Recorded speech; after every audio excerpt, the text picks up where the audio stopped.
Well, the hearing, congressional hearings, that's the most recent development. But I mean, we can do your bio. Hello, Steve Bassett. This is Basis 33. And the only reason it's Basis 33 is because I didn't have a Basis 33 to start with. And I remember a long time ago in Belinda McKenzie's place, you did a short presentation in the back room way up there at Muswell Hill in North London. And, I ran out of media on one camera and then kept recording, and that went, and then I think ended up on a cell phone, and you were still having a good time with the audience there. Yeah, I'm noted for that. So, but you did say at that time things about China maybe doing a disclosure. I mean, I think we're dealing with 2010 on that. I think so. I can't believe it's that's a lot of deep insight. And the whole point about this is you are the political guy in this mess that we've got. Do you think we've got a mess? You're a political activist, disclosure advocate, and you've been running the Paradigm Research Group, founded in 1996. That's when I had hair. I don't know about you. And to end government-imposed embargo. I actually have more hair. I have more hair. I'm taking some stuff, and I've got some hair growing back up there. Oh my God! You could land a B-52 on this.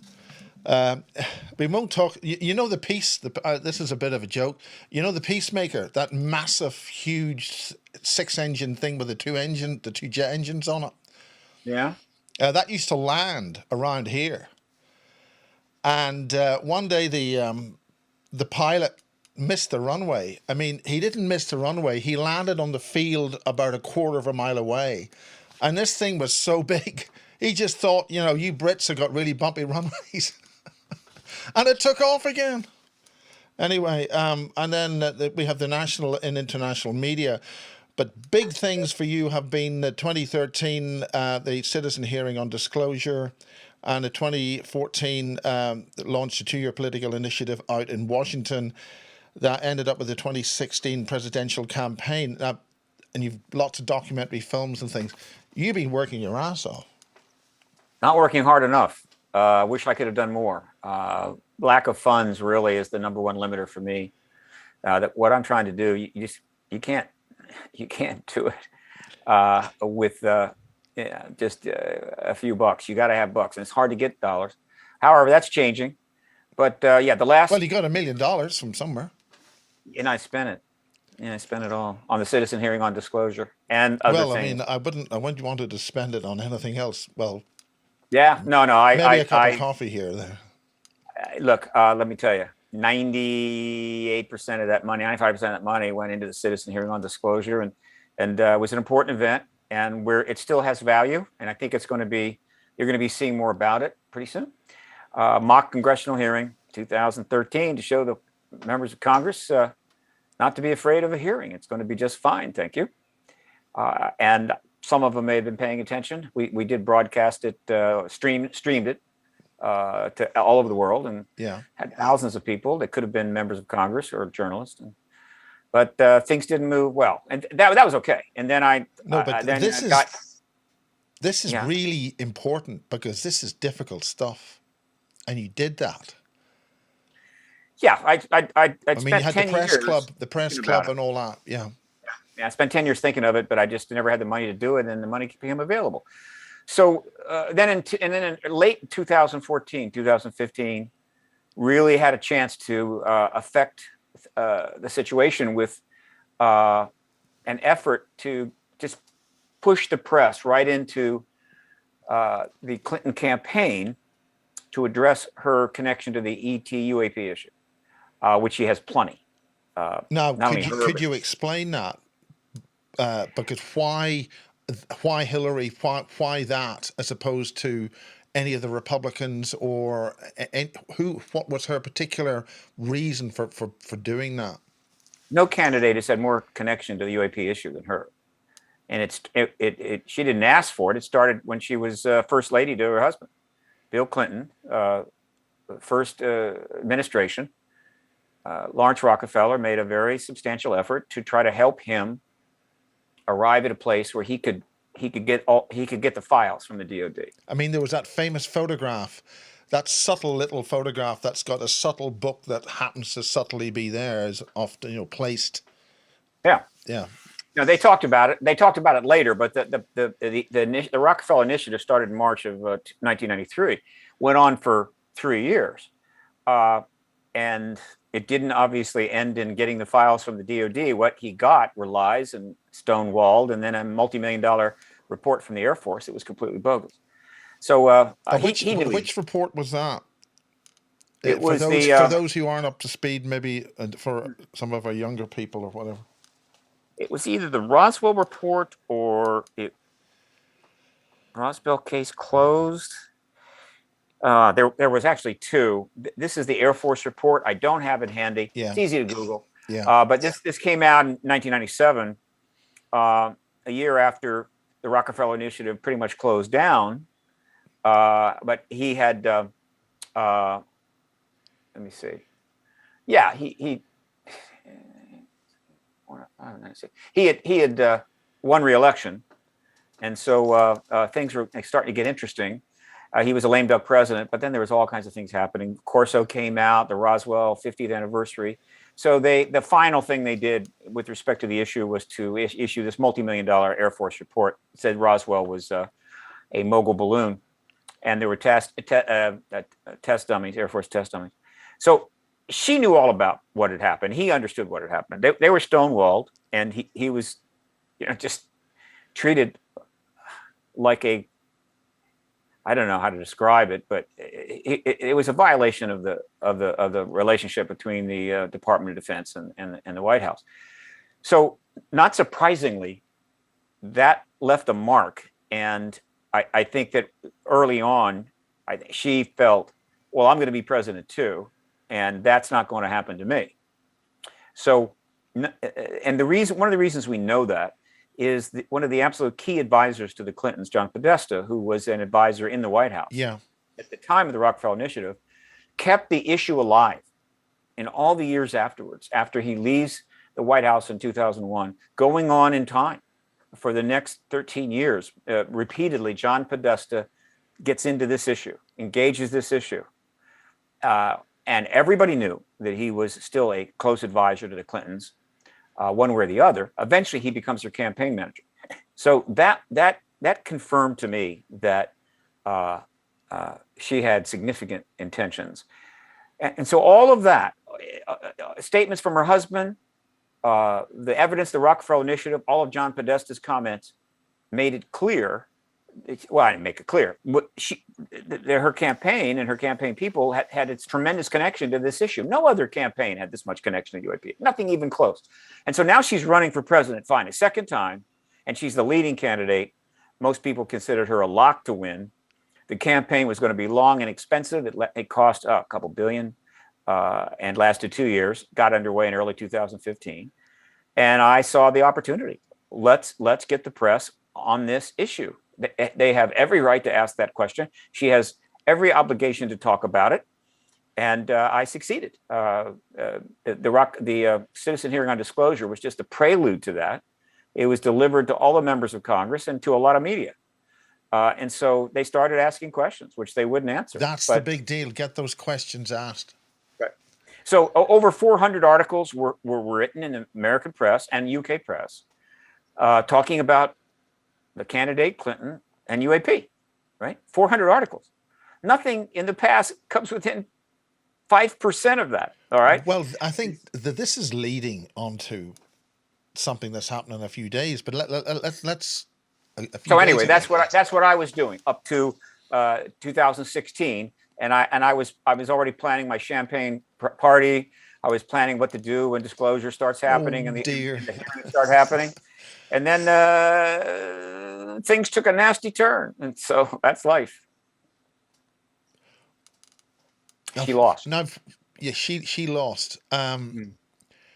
It's pointless going into reasons why people lost. It's in the past. There's all sorts of reasons. Politics. She lost. Doesn't matter how or why. She lost. Yeah.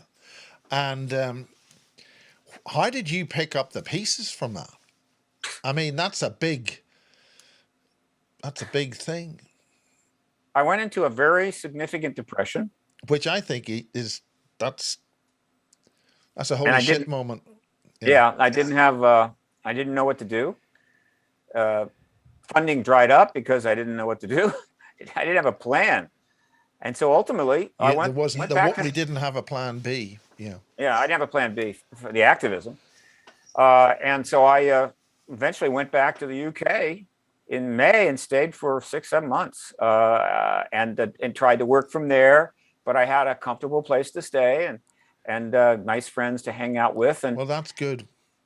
that's what I did. Now, was it the right move? At first, I thought so. I think it was the right move. I mean, when you take such a hit, you do need to just take a rest, have a look, change things. Yeah, but I rested too long. Right. I really felt good about the move because while I was there, I got the opportunity to go to Moscow and give a lengthy interview to one of the national television networks. Well, what about the Russians? Because there's one of the things you were talking about was the Russian stuff, the Chinese stuff, and I mean, Been talking about that for 20 years. and I remember, when George Knapp went over and we had this. I think he produced a good box set of stuff, Sure. and that was good stuff. And I mean, we're all cooperating in space. Let's not forget. Let's not talk about what's going on now. But that seemed to be a good thing. You make friends, you make contacts. I mean, you drop little seeds in the ground. How did that go? Well, a lot of research has been done on Russia's Soviet Union and Russia's UK intersection. Paul Stonehill's done a lot. George Knapp did some. There's another gentleman that went over there and did a lot, and his name escapes me right now. He's working for the Vatican, but nothing political. But for 20 years, I've been saying to the U.S. government through interviews like that, I've done, I don't know, 13, 1400, like this, that the U.S. is not the only player in the game, and that if they want to drag their feet on getting this resolved, getting congressional hearings and getting the president the opportunity to confirm ET presence, another nation could do it. And certainly Vladimir Putin was at the top of the list. And so I wasn't like I was rooting for Vladimir Putin to be the first disclosure head of state, but I was constantly reminding our Pentagon, what are you doing? Do you understand what happens if we're not first? So, but then when I went to Russia, back in, I think it was early May of 2017, I was the first person to ever discuss that in Russia, on Russian soil, on Russian television. So that was kind of cool. And I thought that would be very useful. But I continued to stay. And so what happened, though, is that the To the Stars Academy came out in October, and I was still in the UK. And as a result, I was off the field when, in other words, the second half, the second half of the football game started, and I was taking a leak in the bathroom under the stands. I was off the field, and as a result, I didn't get back until I think January 2018, and by then the game had moved on, and I was left in the background. So it was, in that sense, it was a mistake. If I'd gotten back, say, sooner, things would have gone a little differently, but no problem. So what exactly happened that was so significant that you missed? What was the thing what was going on that you missed that was so important at that time? Well, the announcement of the publishing of the website and the announcement of this oddly named organization, To the Stars Academy of Arts and Science,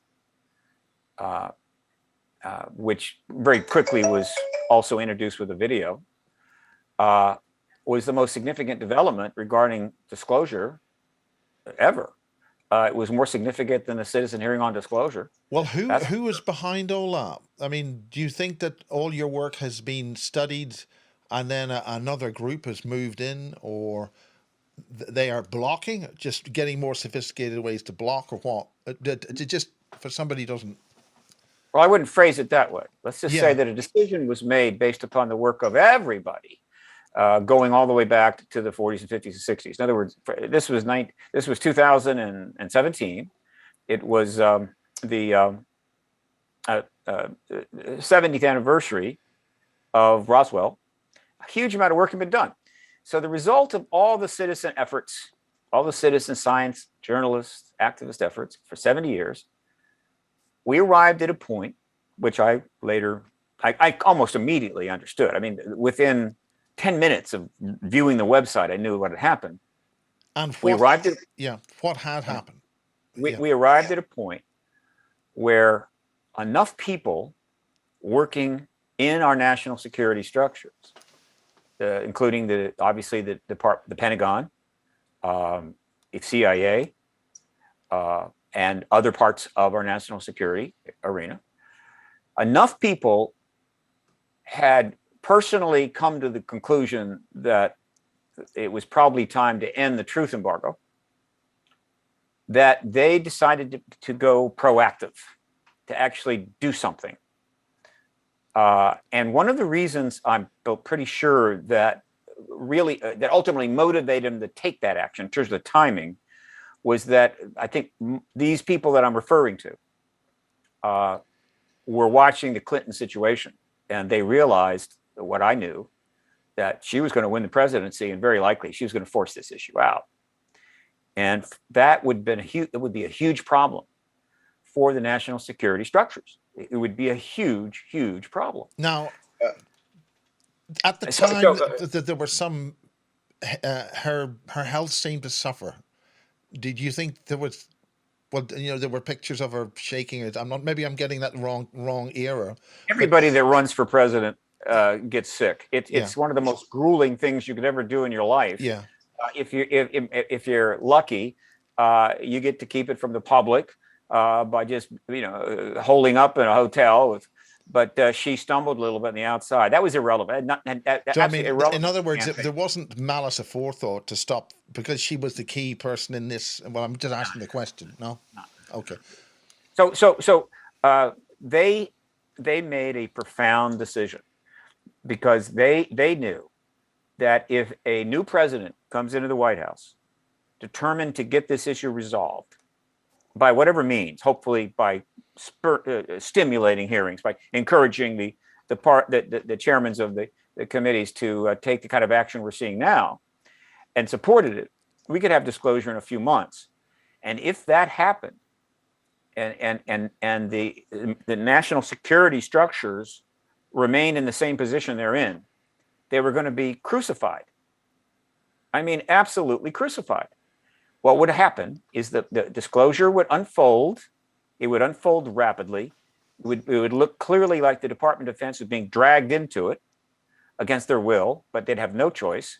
And then once the president was able to make the announcement, which would have been Hillary Clinton, the first thing every politician in the country, or every politician at the national level, was going to be doing was blaming the national security state. I mean, blaming the Air Force, the DOD, the CIA, the NSA, every single component was going to be blamed for 70 years of lying to us. Well, that could still happen.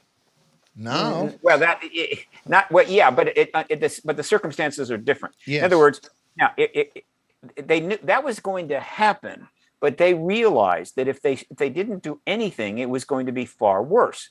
And so they realized, look, we cannot take action while we are working at the DOD or the CIA, right? You can't do that.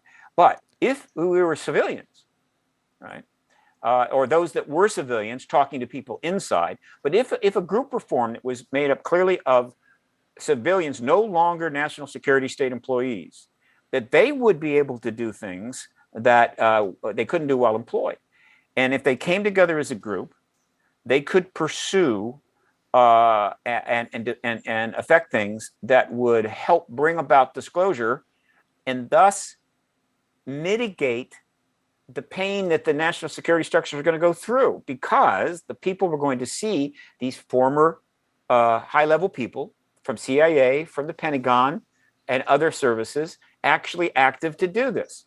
It was basically a public relations maneuver to try to mitigate the damage that the national security structures were facing if disclosure were to take place soon. And I believe this plan came together kind of slowly in 2015, maybe mid fall 15, but might have been a little earlier, and then continued into 16. I would agree with that, because I noticed there's some key players in this side of the water whose careers were, somebody had sort of tagged them, look, these guys are going to move out of their existing employment, so they would be doing something else which would be leading to this sort of thing. And on this side, I don't know about who might have known about out. And other than the people involved in the To the Stars Academy itself, and those still working inside government that knew that it was coming together, because there's quite a few people that were well aware of this. Well, I'm talking about more of an unknown hand where people's careers are manipulated. I mean, in this country, we just for instance, Gary Heseltine. He was within the police force. He was banging for the UFO disclosure, and he was running a magazine, and he was, shall we say, creatively eased out of the police, and was able to do what he's doing now in his sphere with what he's doing on the UFO side. I can't speak to that. All I can say is that I know. I'm just saying that there were others also, and they all seem to happen at the same time. As far as this country is concerned, I won't name names. I'm just using. Well, in other words, there seemed to be an unseen hand to place people into a position where they would be useful in what you're talking about. I don't know. I can't speak to that. Yeah. What I can speak to is what emerged in October of 2017, and what the message that the world got, if they could figure it out, was that at that moment, the disclosure process, the disclosure activist movement, was being led by the military industrial intelligence complex, or military intelligence complex, which you could never have said that before. So in other words, they moved front and center immediately. They were able to raise $5 million, get a tremendous amount of press, and then start taking actions, and that I couldn't do, and none of my colleagues I think could have done. And the first action they did was just within 2 months of announcing. This was October 16th, 2016. They walked one way or another. A story was walked into the New York Times via Leslie Kean and Ralph Blumenthal, which was, of course, the ATIP story, the Harry Reid story, the gun camera clip story. These two stories that were printed in the New York Times on the web, December 16. And this whole thing is really crucial in the detail. And that just boom, right? Boom. And now that action, those articles by the New York Times, so far, in my print media archive, which is on my website, paradigmresearchgroup.org, I've earmarked every article since then that I feel is, you can kind of connect it back to those New York Times articles. And it was just kind of been generated from those articles and the responses and everything else. I think I'm up to like 1,700 mainstream print media articles, English language press since then. Unprecedented. Nothing even remotely close has ever happened prior. And so that was the most important event to that time.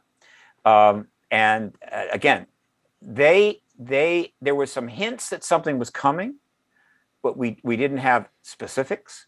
Tom DeLonge had dropped some substantial breadcrumbs, and then there was some hints in the files that were released by WikiLeaks from Podesta's computer, but still, we didn't know. We didn't know until they made the decision to launch. I believe they intended to launch right after the election, maybe late November, mid-December, even early January. Make the big announcement, make the big splash. Of course, with Clinton walking into the White House, followed by 400 articles and scores of reporters covering her connection to the issue. The launch of the To the Stars Academy and stories like that came out in the New York Times then would have been a massive media explosion, thus making it even easier for her to start taking measures. This was all supposed to be a slam dunk. To the Stars Academy comes out, articles are in the New York Times, she's in the White House, hearings start, and boom. But she lost. And the result of that, and the reasons and details we could talk for hours, but the point is the result of that is the intention of these gentlemen and one woman, still, Gilpin is still part of the To the Stars group, which is now what it's become. The intention of these people, these 10 people, to facilitate getting disclosure as former members of the national security state and mitigate the public relations problem that the national security structure faces, has drawn out 5 years, almost 4.5 years, which I assure you is not what they wanted. It has been brutal on them. It has been, and particularly brutal on the key spokesperson for this effort, and that, of course, is Lou Elizondo. So they have had a far more difficult time than they could have imagined. Could you go into that? But that's right. Is it possible to go into that in greater detail? Because a lot of that's been missed, and certainly it's not really been dealt with in any UFO kind of. Well, I mean, with the present emergency, there's been very little said and done. Really, it's like 2 years it just vanished. So, and then we've just had this thing in the last 10 days or whatever. What happened in that fight? What were they put through? What was the deal? The problem was that this issue is very controversial, but it's extremely well known. I mean, who doesn't know at least what a UFO is? Anywhere in the world, practically. The people that know about it have been waiting a long time. They're frustrated, they're angry, and for a host of reasons, not the least of which the ET truth embargo, they don't like their government as much, and they don't believe it, and they lost trust in it. All right, and so you come out. That's a big deal now. I think across the world now. I mean, a really big deal. So you come out as the point people on what is the process leading to ending a 70-year lie, the biggest lie of all time. You're going to get a whole lot of scrutiny and a whole lot of attention, and it won't all be positive. And so you want the exposure to be as short as possible. All right. Yeah. But that's not the way it worked out. And so what happened was that the fundamental agenda was to get disclosure ultimately. I mean, yeah, raise $100 million, have a multimedia company, do research and be the kings and queens of the post-disclosure world. Yeah, too. That's great. That's what I would have done, frankly. It's a great idea. It didn't work out that way, but still, the ultimate was to get disclosure, and that had to be through hearings. And there were two men and they were key to that, and that was Christopher Mellon and Louis Elizondo. And so, not surprising. I keep on hearing this term Mellon. He seems to have a lot of influence or power somewhere. No, he's an important figure. He was the key political operative in the group of 10 that came out with the To the Stars Academy, and Lou Elizondo was the key. What's the word I'm looking for? Not a political operative, but a national security operative, I guess you could say, or research operative. But so what happened is the other 8 people just kind of stayed in the background. Eventually, even Tom DeLonge slipped into the background. That didn't surprise me. But increasingly, Mellon and Elizondo were in the foreground doing a lot of things. Eventually, as things matured, they stepped away from the TTSA and left it behind. It's like a first stage rocket and then second stage, in order to pursue the ultimate goal, which is congressional hearings, which they needed to do is not connected to a public benefit corporation.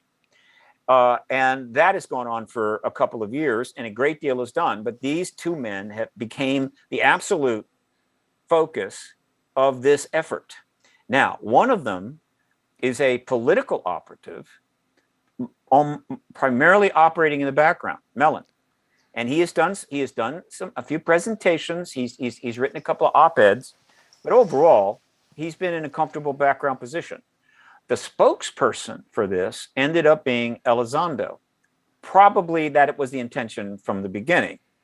And so he is the one that had to keep their effort initially the To the Stars Academy Arts and Science effort, but then eventually the hearing effort. He is the one that had to keep that alive and keep talking about it before the people who were obviously going to get really frustrated about, well, what's going on? Why haven't we gotten this? Why is this taking so long, et cetera, et cetera, et cetera? And their attention will be drawn elsewhere.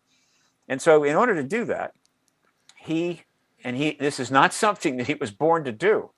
This man was a high-level undercover operative for the Army in some of the most dangerous places on the planet.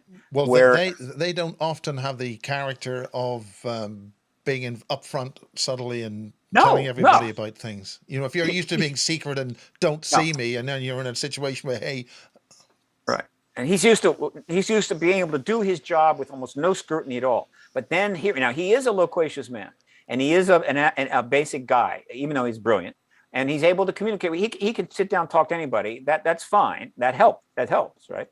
And so he literally became the spokesperson in the age of social media and in the age of the podcast, which is really a somewhat new phenomenon, but it's exponentially growing. Yeah. And so over the last few years, Luis Elizondo has given, I don't know how many. I need to maybe check it. It's going to be very hard to determine it. I'm going to go 60, 70, 80, 90 interviews, something like that, podcasts, all of which, with almost no exceptions, are archived.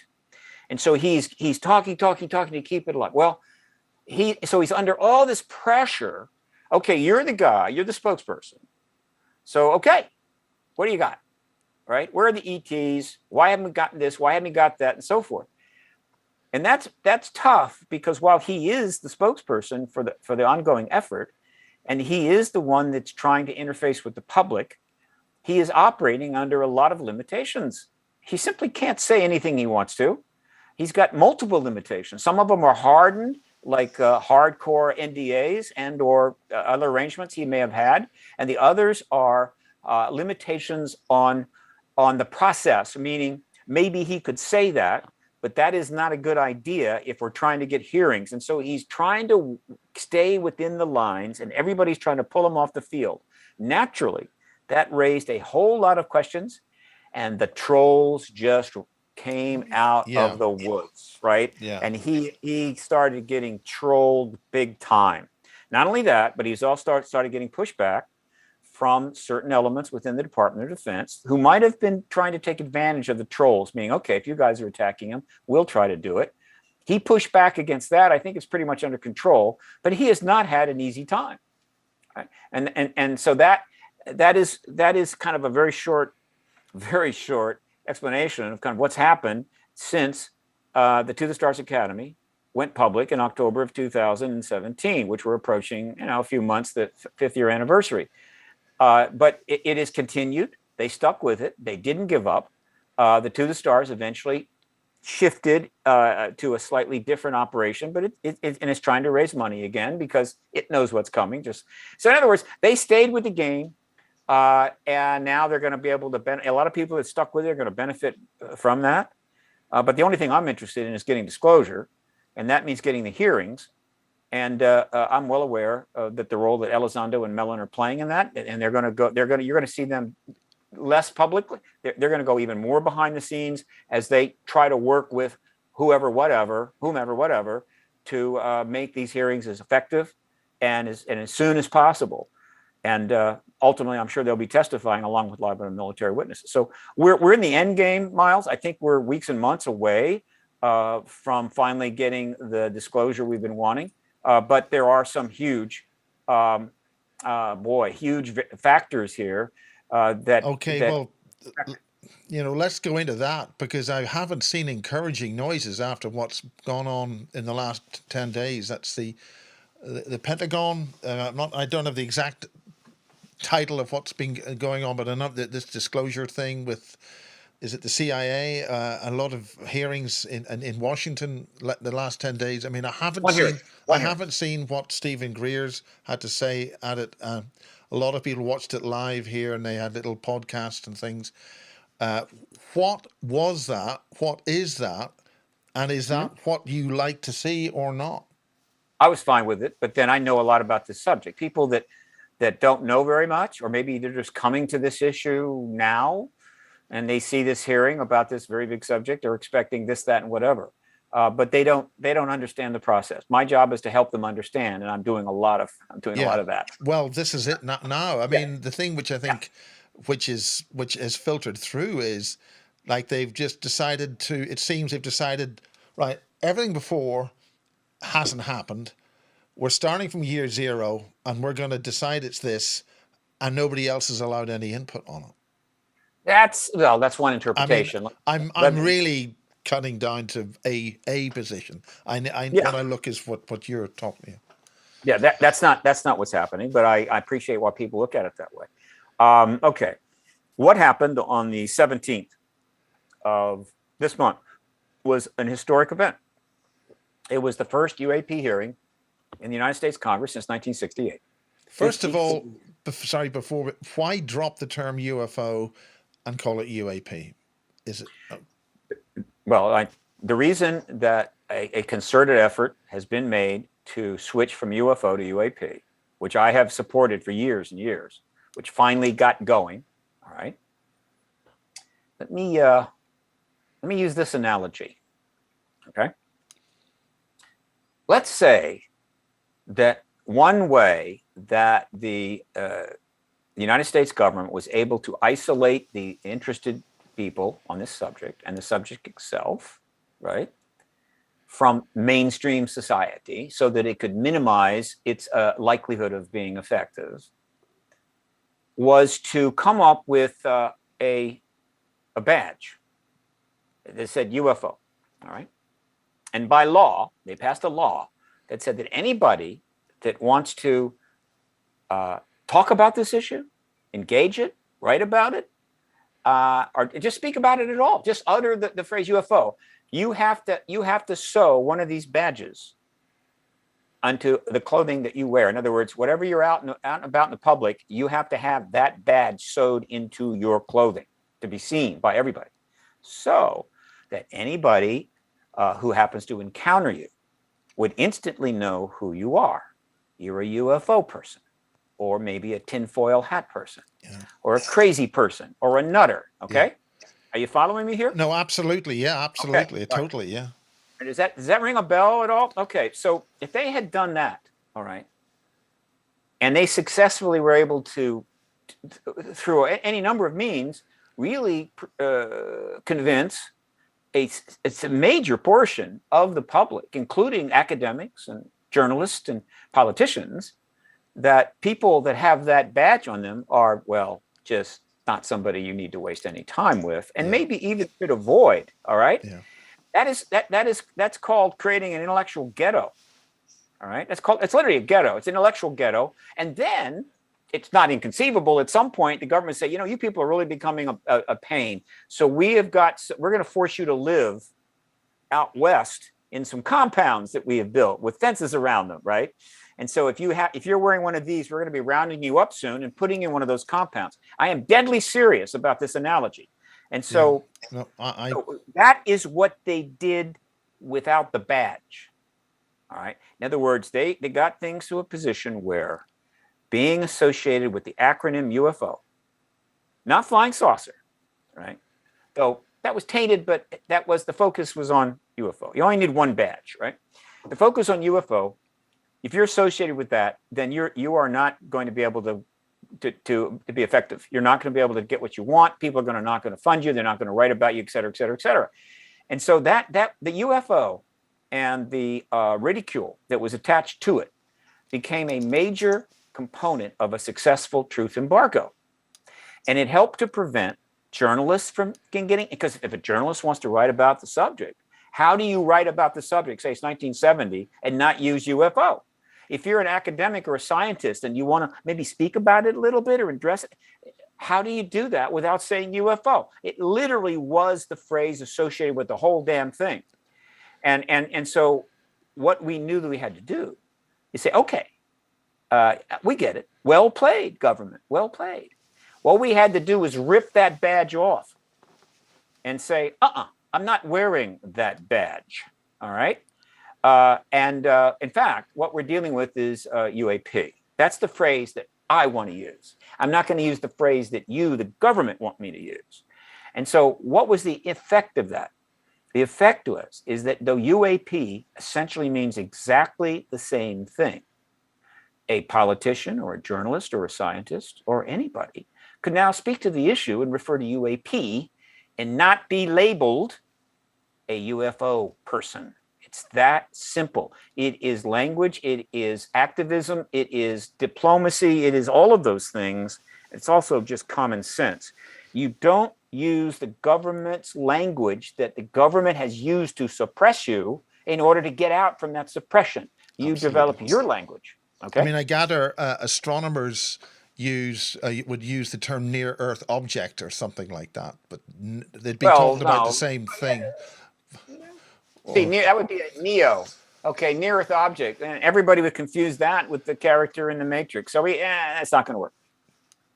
UAP it is, and it's going to stay that way until it is IAP. All right. Yeah. Actually, until it's ET, right? Because ultimately ET is what we're dealing with here. So that's the reason. Well, are we? I mean, that's another thing of the inner Earth. Oh, that's a different debate. Yeah, it's not a debate that I get into. I mean, I know. It's another discussion. But I think the other thing which happened is an awful lot of conferences, rather than use the term UFO, started using the term awareness or awake or some. They would use a different phrase to sort of say the same thing. Well, that's not the same thing. That's not the same thing. I mean, they can do that and say that, but that's not the same thing. And so I'm not sure how that's going to work out for them. But it's UAP. It's unidentified aerial phenomena, and it's only unidentified, and we only have to state it that way because the government, which has known what it is for at least 75 years, will not inform us of that, in which case we wouldn't have to use it UAP anymore. We could actually refer to it. In fact, the government could come out and say, look, there's 4 types of basic craft. There's A, B, C, D, and E. And so we'll try to help you. So if you see that's craft B, okay? That's ET craft B. When they do that, we won't have to use UAP anymore. So I'm looking forward to that day. Looking at this from having had 70 years and having all that mischief and subterfuge by the government, maybe we're asking the wrong people for disclosure. Would you see any other group or organization or people who would maybe know what's going on, so you're not dealing with the government? No. It's that simple. No. You know what disclosure is in my world. You know what I mean by disclosure. I know, but I'm saying capital D event. It is the confirmation by heads of state. But maybe the government doesn't. Maybe if you bypass the government and go to the people who tell the government these things, is there any other strategy there? We've been tried to bypass the government for 70 years. Didn't work. Right. Okay. I mean, we've tried to surround the government with interest and awareness and try to get journalists involved and everything else. It didn't work. The president of the United States confronted the DOD. It didn't work. All right.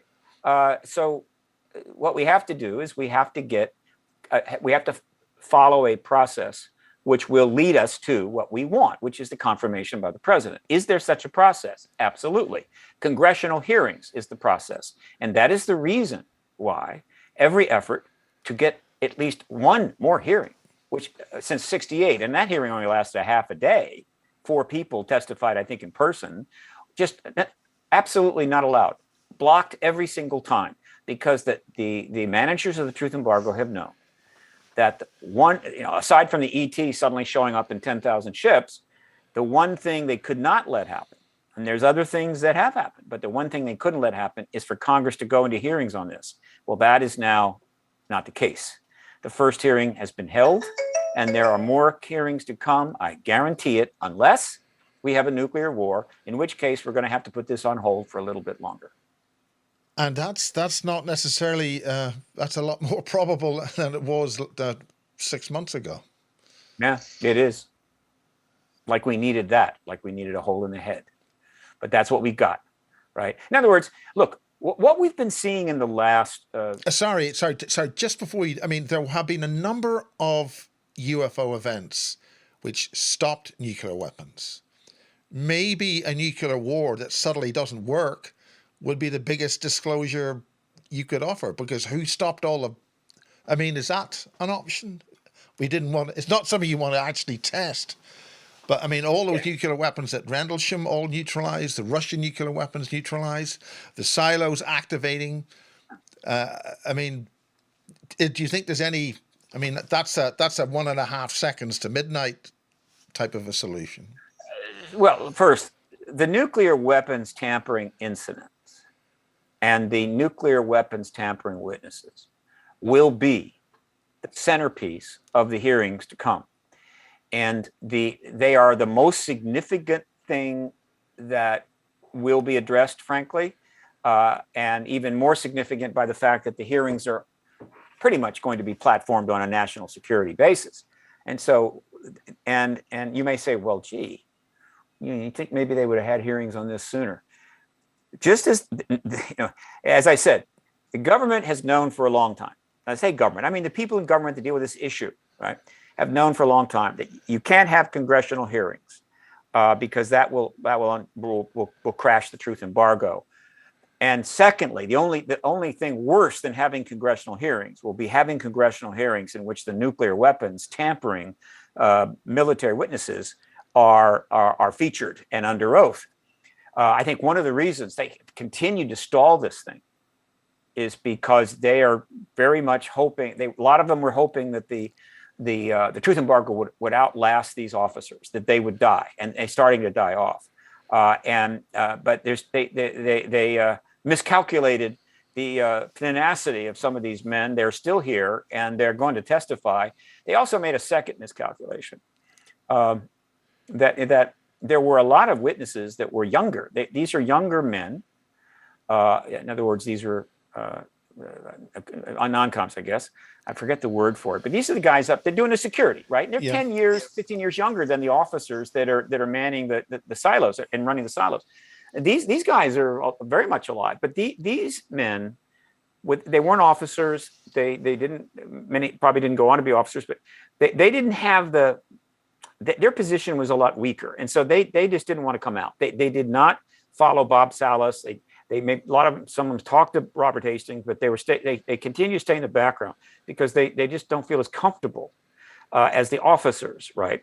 However, I believe that once the hearings are set and it's known that there's going to be witnesses talking about the nuclear weapons tampering, I have a feeling a bunch of other witnesses, and these are the guys that were up there at the top with that craft hovering right over their head, right? See, Salas was down in the silo. These are the guys that saw the thing, right? But also know that the missiles turned off. They're going to turn up. So this, and one of the things I noticed early on is that, by and large, what the Department of Defense tries to do, because we are a constitutional republic and a nation of laws, and we don't round people up and drop them off of helicopters in the ocean or put them in. Are you sure about that?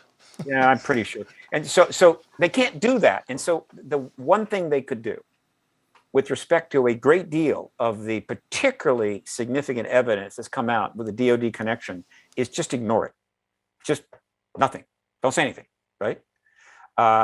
And the press, God bless them, kind of knows that, and kind of knows when you're ignoring something, that means you really don't want us to talk about it or get into it. And so that the game has been played. They did everything they could to ignore Corso, and they have absolutely bent over backwards and even twisted themselves into a pretzel to just not have to deal with the nuclear weapons witnesses. Just no way, no response, no comment, nothing, because these guys are they're absolute. What's the word I'm looking for? There is a what's the phrase for it? I don't quite have it, but their time has come. I hope Robert Salas is already getting his bags kind of prepared and packed and getting his making arrangements. Try to get some. Okay. A long time ago, a hacker in the UK found that the NASA had a space corps. Okay. A different space corps, and we've now got the United States Space Command. Is that correct? We've always had the United States Space Yeah, Command. but they've announced a new one, which It's Space complicated. Corps or what? Well, do you want to explain that? I mean, because Britain is now talking about its, the Why British not? Space Command. So does this make a difference as to who is doing what with what, and the admission that there is a secret space program? No, they haven't I admitted. mean, do you think No. getting them Well, to admit to that would help? I mean, no, no, no, no, no. what about Let's that? unpack this. Let's unpack this, Miles. Yeah, exactly. That's what I'm You've looking tangled for. it all up here. Let's just unpack it. The United States has always had a classified space program. It wasn't called the secret space program. Yeah. It was a classified program. NASA has always been involved from time to time in classified operations that were not going to be divulged to the public, though it's a civilian agency. And they had a space shuttle dedicated to those sort of things. Exactly. Yeah. So that's I not a secret. But I'm thinking of is the fact that they now need cooks and wider staff and ordinary people to man this thing, that they need to get recruitment at an ordinary level, the sort of equivalent of space GIs. Does that indicate they're going to give any kind of a disclosure on that? Is that a pathway to a disclosure? No. The less secret space command. No. You're really. I'm trying to throw. It's almost not even. It's almost not even relevant. Again, we've always had a classified space program. At some point, the Space Command was formed, and I'd have to check which year it came into being. But that wasn't a secret, except that I think most people knew that within the Space Command, even more was classified.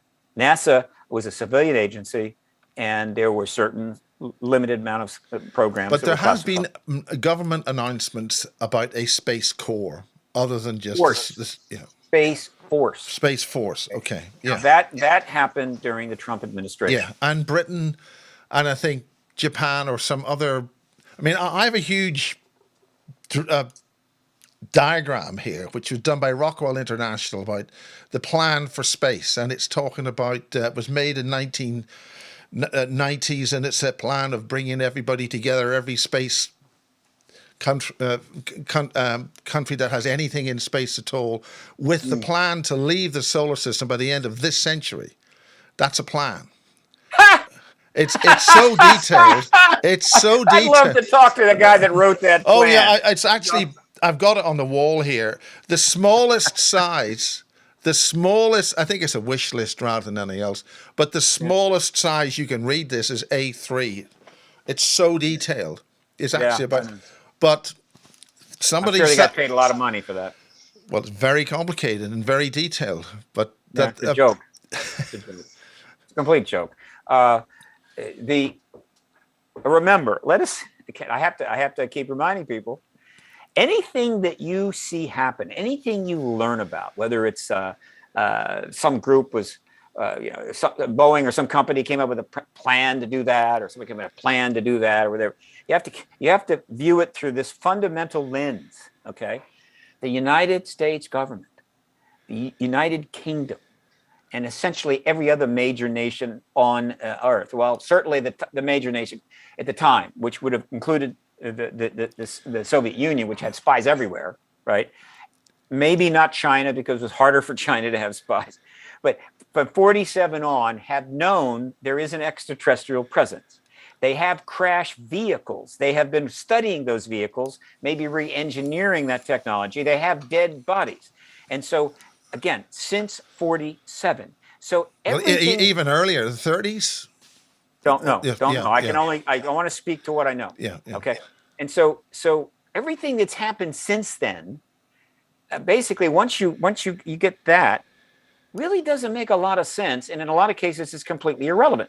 It's things. It's like the truth embargo. For the truth embargo to be maintained appropriately, the government didn't have the option of saying, okay, look, let's don't waste any money on this or that or anything else, or look like or appear we're doing this or that, anything else.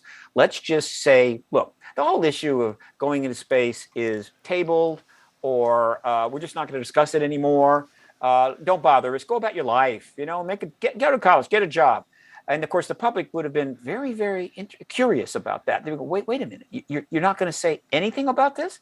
That kind of tells me that maybe something's going on. And so the government had to act as if there was a logical progression of stuff happening with respect to space and NASA and everything else, so that the people would go along with this game, this lie. Now, that meant a huge amount of money was spent, wasted, just thrown down the drain, what I would call truth embargo management money. And how much, who knows? It's probably cost billions of dollars, if not maybe tens and hundreds of billions of dollars, to maintain the truth embargo. A whole lot of programs that should never have existed had to exist. A whole lot of crap had to go on. Secrecy cost a ton of money.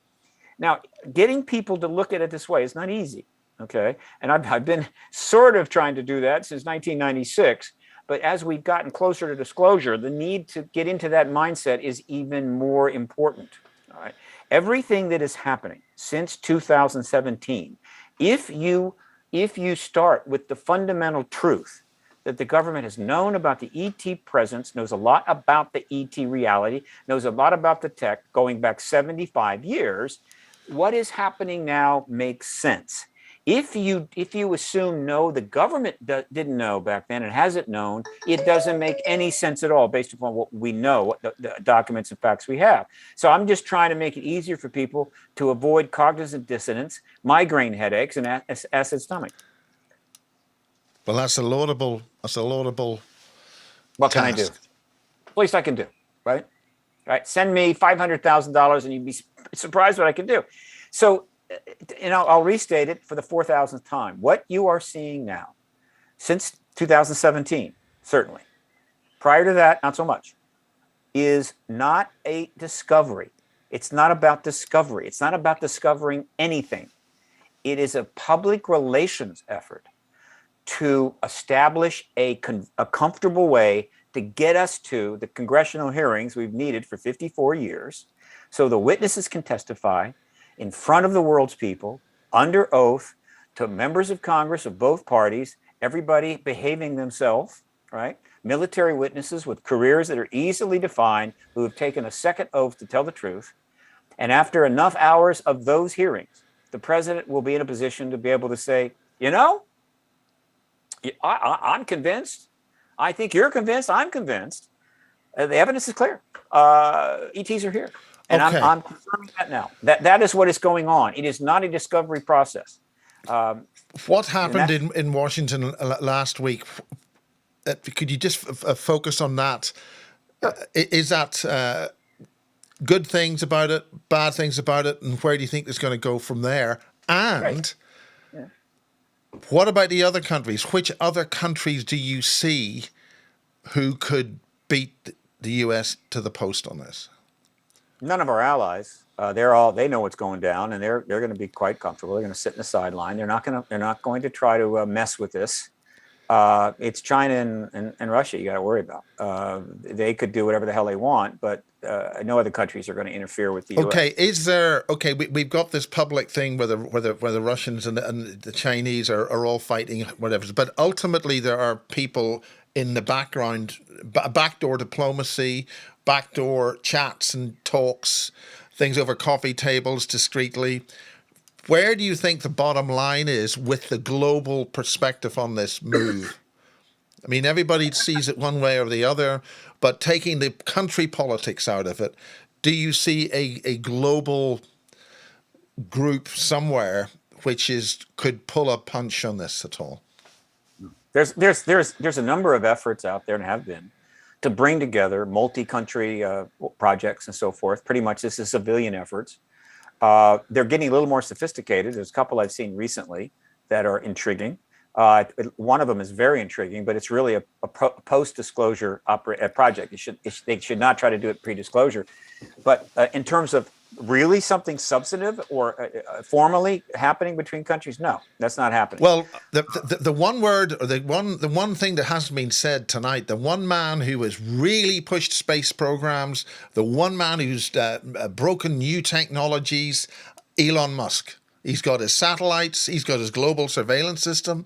He's where do you see the likes of Elon Musk?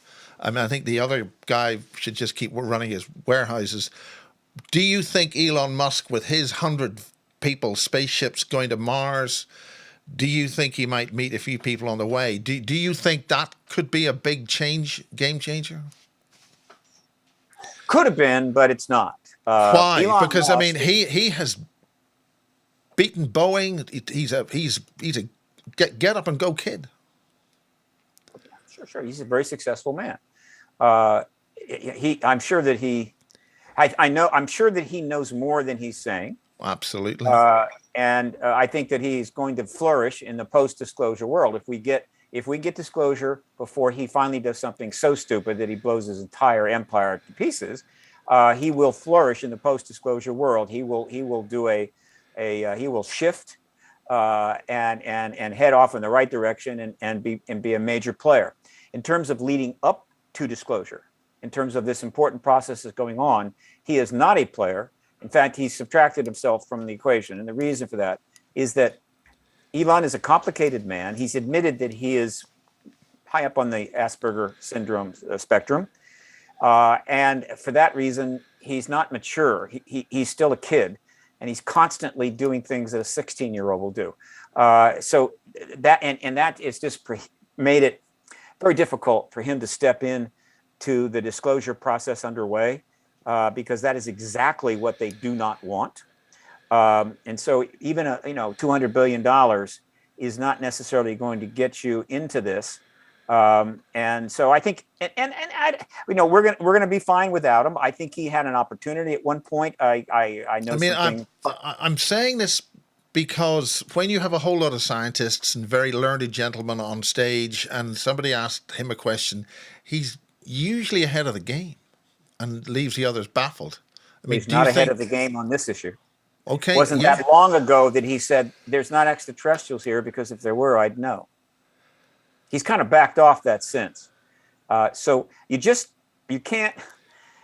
He's a unique person. He is a unique person, but he's left a lot of people with their jaws on the floor. I mean. Well, yeah. I mean, when you got a lot of money, there's a lot of ways you can make people's jaw drop. That doesn't mean that that's going to be constructive in terms of everything that's out there. And this very complicated, difficult process in which the U.S. government primarily is trying to extricate itself out from under a 75-year lie by having to lie some more, but to good purpose. He would be a not a bull in a china shop. He would be a megalodon in a china shop. So he's going to. Okay, well, you've said it a couple of times. The government has been lying to us for 75 years, 80 years, or whatever. Why should they ever wish to tell us the truth? Is this disclosure thing just something that's never going to happen? How many murders have gone into court in a trial where conviction of murder would result in their execution? The very obvious question is, why would any murder suspect who actually committed the murder go into a trial and suddenly start telling the truth? No, they're going to lie until the last dog dies, and yet they get convicted and executed. Why? Because their lie it doesn't stand on its own. There is a massive amount of other stuff that determines the truth, not just their lie. And that massive amount of other stuff is caught up with the United States government and the truth embargo managers, and they're having to accept the fact that they're going to lose the trial. And now the problem is, how do we smooth things over so we don't get executed? We just get some, paddled a couple of times on the backside. Well, I mean, we have the other major issue is that this secrecy is withholding huge benefits in energy and power generation, and the planet is being slaughtered now on CO2 tariffs and inflation, and life's been made miserable for everybody and all these sort of stuff, all because maybe there's a lot of technology sitting in a warehouse somewhere that could immediately give everybody, energy without burning fuel and all that sort of stuff. Is that not one way of getting the truth revealed? Well, we've been telling the government and talking about that for years. It wasn't enough, but what the point you've raised is important. The list of very, very uncomfortable, unpleasant issues that the government is going to have to face post-disclosure is a long, long list. There's no question. A lot. I think one of the. I think if you were to hold a plebiscite inside the Department of Defense, and maybe some of the other agencies, do you want disclosure now or do you want it after you die? I think the after I die would win hands down. So I think one of the reasons that they have prolonged it is to just try to get it on the other side of either their life or, after they've retired and they're living in Mallorca. But it's not going to work out that way. The U.S. government is going to face a host of incredibly difficult issues that they're going to have to go public on. It's not going to be like the Tuskegee experiment. It's going to be far worse than how we treated the Indians and a lot of other things. I mean, this is going to be brutal, and there's nothing they can do about that. They can't go back and change history.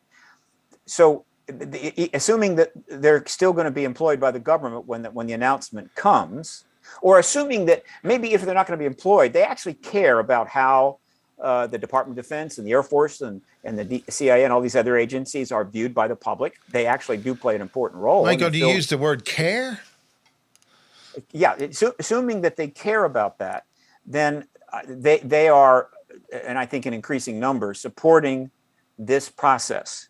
And this process is fundamentally a public relations maneuver designed to put as much distance between the current activities of the Department of Defense and elsewhere, and the Congress is also involved here.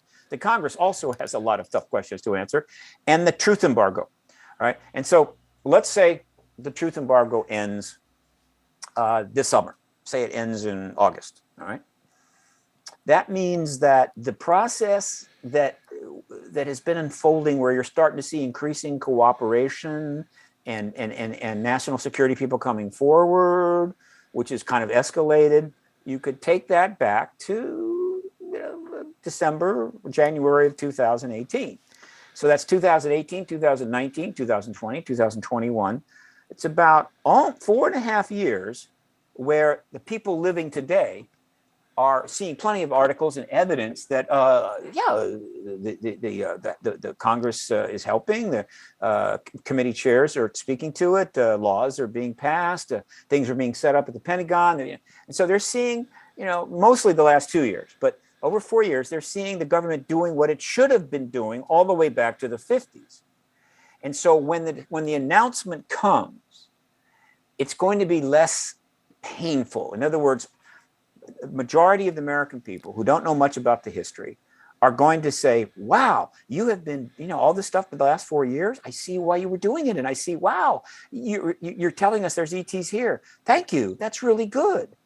And so they're improving their public posture. Now, once the disclosure happens, the other hearings began, and these other issues become more identified. More and more people, there'll be a lot of people that are going to raise their hand and say, are you kidding me? Are you saying that? And there's going to be some significant negativity, but the vast majority of people who have had a chance to see the government doing the right thing, the DOD doing the right thing for a number of years, and then getting this unbelievable announcement about the ET presence, is simply not going to care that much about how awful the truth embargo was, how much we may have lost by sequestered technology, how many people have had to lie, how many careers have been upset, how many citizens have wasted their life trying to get to the truth that they could have gotten 40 years ago but didn't.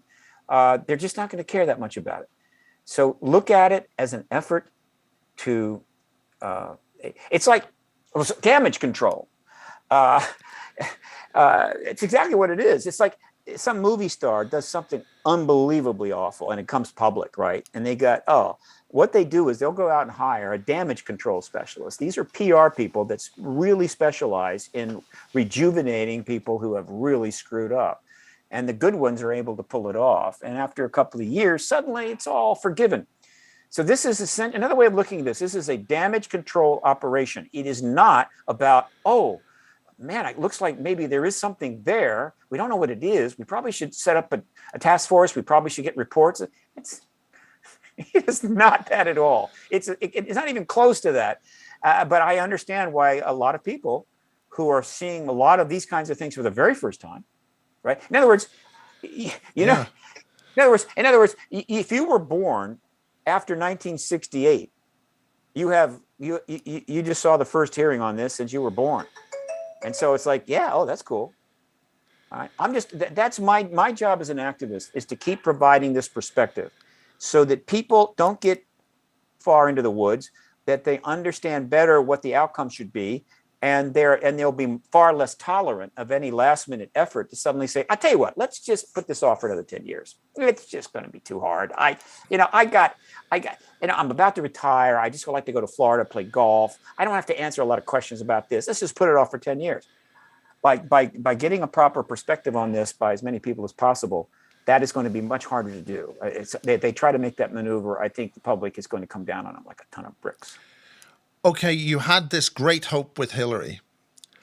Where do you see in the landscape anywhere somebody somewhere who would be able to sort of be that president or be that hopeful leader to bring the political will together to make that?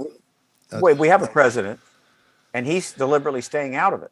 Right. Hillary was a special. Okay, this is in the past. I'm talking about, where do you see, is there anything in the landscape that you would see that is a hopeful sign? Oh, of course. Look, the Congress has stepped into this issue in an unprecedented way. It's never even been remotely where it is now. We have members talking about the issue publicly. One recently said there is an extraterrestrial presence here. We've had two powerful members of the Senate Intel Committee actually put legislation out calling for these task forces to be made.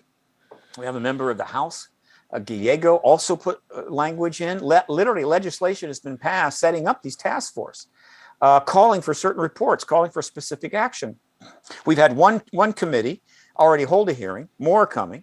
We're going to have other. So the Congress is literally. The Congress pretty much for most of the last 75 years has been sitting on the side of the pool in a lounge chair with a Mai Tai, soaking up the sun and not giving a damn about this issue. And now they are actually competing with each other to see who can get more into it than the other. So the Congress is now entered the issue, and the political players so far are Mark Rubio, Mark Warner, Kirsten Gillibrand, Adam Schiff, Andre Carson, Tim Burchett, Ruben Gallego, and a few others. Mark Walker, who's now retired, but Mark Walker and there's others. These are the players. The president is staying completely out of it. He should, right? And why? Here is why it has to be this way. Rockefeller wanted Clinton to basically bust down the door at the Pentagon, go in there, drag the files out in the open and tell the world. That was super politicized, super political, and it couldn't work. It has to be congressional. Why? Because the congressional hearing process is bipartisan. The witnesses will testify always before both Democrats and Republicans. They will be questioned by Democrats and Republicans. All right. In the classified sessions, there'll be Democrats and Republicans. So it's all bipartisan. The DOD and the national security structures are involved from day one because almost all of the witnesses are going to be military or DOD personnel, right? Or maybe even intelligence personnel. And so that completely involves the military intelligence complex. They're involved. The public's involved because they're going to be watching the damn thing on television for days and days. There's maybe even more people watching these hearings than are watching the Depp Heard defamation trials. And that's how huge it is. And so they're involved. They're seeing the thing unfold. The president, by staying out of this, because remember, the Congress is basically a bipartisan entity. It has both Democrats and Republicans. The president has only one party.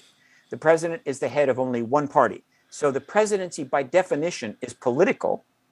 And so by the president staying out of it, he can watch from a distance, along with his aides, along with people over at the DOD and so forth, and they can watch the testimony.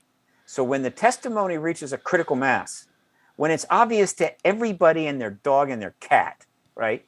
Even people in a coma, when it's obvious based on the testimony that, of course, it's extraterrestrial, the president can then come forward in a nonpartisan way and say, a minimally partisan way, and say, I've seen it, you've seen it, it convinces me, I've made inquiries, I have support from my people at the DOD. We can confirm today, and we are making efforts to see what kind of information can be made available to you. Certain declassifications are going to start taking place. We are now in the post-disclosure world. Welcome. That is the way it has to be. And so, don't expect Biden to get into this at all. Pay attention to what our members of Congress are doing. Now, I think it's probably just the office of the president. I mean, whoever's going to be there is going to have the same problem. No, whoever's president has the same problem. Yeah. So it does, but it's always going to be, they always have to be concerned about the political aspect of it because the president is the head of one party.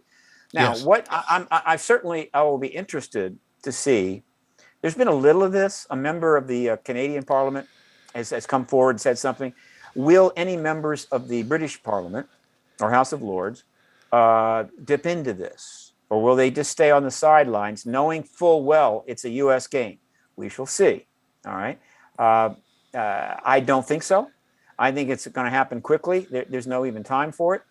But at some point, when it becomes so obvious what's about to happen, I can't imagine a number of politicians in a number of countries saying, getting in at the last minute. You know, it's like jumping in at the last minute and go, yeah, I have some thoughts on that. Yeah, I think that we should probably go there. And yeah. I mean, but yeah, that's going to be irresistible because if they don't say anything, anybody at high level in your government, whether it's in the military intelligence or whether it's in your parliament, who stays completely silent on this issue, if a disclosure announcement comes from Biden within a very short amount of time, some journalists are going to be asking them an obvious question.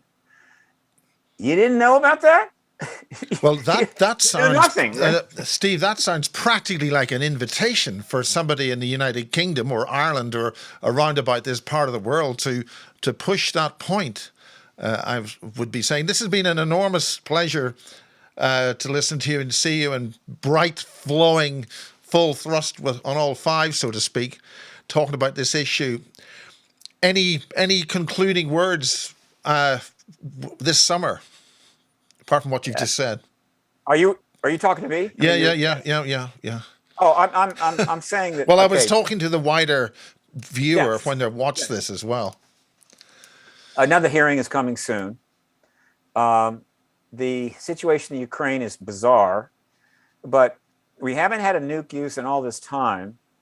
I was worried there'd be an early use, which would have been really a problem. There's always the possibility of an accident. There's no question. And so it can't be ruled out. And a nuke use of any kind, absolutely everything stops. Everything stops. All right. And the only thing that we will be talking about, thinking about, and seeing on the media is what is the risk of that escalating. The U.S. will go to DEFCON 3 immediately. And then the question is, when do we go to DEFCON 2? So aside from that happening, it's clear that the Congress has decided that, well, it's a simple equation. If we have a nuclear war, well, it doesn't really much matter whether we got into this issue or getting into that issue. It's like, it's like, so what are people going to say? Oh, why did you get into the disclosure thing? Because we had a nuclear war. I was going to give a crap. And so they're going, what the hell? Let's get going. But there's another reason why I feel confident the next hearing is soon. One of the things I think, got confirmed in this hearing that was held is that, and I've said it for years and years, This is a nonpartisan issue that can be treated in a nonpartisan way. There is no need to go do the dog and pony show and offend everybody and disgrace yourself. And so they realize, okay, yeah, it is that way. And so we could hold these hearings, and it's probably not going to affect our political prospects, because remember, the entire House is up for election, and it might even help. In other words, we're going to have to go out on the huskings again, as we have done, and beat the crap out of our opponents. Okay, we're going to have to lie, steal, whatever. We're going to have to raise huge sums of money, beat the crap out of our opponents, and just do what we usually do, which the American people have made clear they hate. Yes. They hate it. Yes. Okay. Yeah. We're going to have to do that anyway. So if we're holding here now, again, this mostly applies to the all the members that are on the House and Senate Intel and Armed Services Committee and a couple of subcommittees. So it's not the full 135, but they do represent both parties. So to the extent that we can hold these nonpartisan hearings on this hugely interesting subject, and millions of people are seeing us behave and act in a nonpartisan way, that's not going to hurt. It may even help. I agree with that. And so I think the resistance to holding the hearings this summer is starting to bottom out, and I think that we're going to get the next one will be soon. It may very well be another what I would call setup hearing. It could be again maybe just some personnel from DOD giving a further report. It could be in another subcommittee, maybe in the House or Senate, but no more than one more of those. And by then, the big boys are going to be right, and it's big boys. And the two you got to watch is Warner and Adam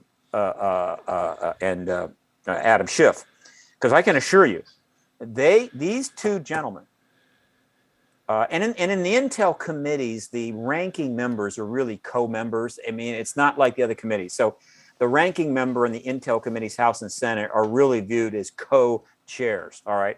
So these four people, the two co-chairs of the House and Senate Intel Committee, know full well that history of unprecedented level is literally in their hands. All right. It's literally there for their taking to make history that will be talked about for 1,000 years. And the idea that they will piddle this away and end up losing their committee chairs possibly in the next election, I don't think appeals to them. They need to get this done now. Now, admittedly, again, they're co-chairs, but still, the chairman, the head chairman, is still number one, right? And so the idea of delaying this and waiting for to roll the dice on the elections, I don't think so. So they should get the hearings done. And there's one last thing that people need to look for and should expect. Any righteous people in the Congress, people actually care anymore, whether the elections are beneficial to the American people or just another grotesque display, clearly know that the right thing to do is to get these hearings, prepare the basis for the president to confirm the extraterrestrial presence, which will be followed by Johnson and Macron and even Putin and Xi Jinping and every other major head of state in the world, probably within 7 days, so that everyone running for election this year, November election this year, all 435 members of Congress, as well as around 33 senators, that's 68, will have the opportunity to campaign for that office in the post-disclosure world, in which all the journalists and all the voters know, yeah, there is an extraterrestrial presence, and they will have an opportunity to talk about it and give their views about it and take questions about it. In other words, it will bring it completely into the mainstream so that the people get elected in this year are people that have at least given some sense of what they think about this. And those that haven't a clue and can't address it, that would ask about, what do you think about the fact there's extraterrestrials here? Go, I don't know. Don't get elected, right? That is the right thing to do, and not to hold another election when the entire American people are living under a 75-year lie that completely changes the world they live in, right? And have that lie continue. And then they elect people underneath that lie and then maybe find out later what they would do about it. And that's not the only kind of thing that happens all the time. We keep electing people not knowing what they really think not knowing the truth about issues that they're going to have to deal with. And then we're shocked when we elect them and they don't act appropriately or they do the wrong thing. If we need to have the truth, particularly truth at this level, right? And so this is all possible now. All we need is about 2-3 weeks of hearings, witnesses, the press will go nuts, and we could have disclosure, I don't know, mid-August. That still leaves what? Almost August, September, October. It's like 12 weeks of the campaigning taking place in the post-disclosure world. That is what's supposed to happen. Well, on that, I think we'll call it good night, Steve. Why not? It's great. And I wish everything goes well for you. And it's really excellent. This is good stuff. I've got a big announcement to make pretty soon, and I'm hoping that my supporters and journalists in the UK will be supportive of this project that I'm about to announce. And you know, once it's out, feel free to call me. I'll be doing interviews night and day. Well, I certainly will do that, sir. Thank you very much indeed. Thank you. All right, Miles. Good. God bless.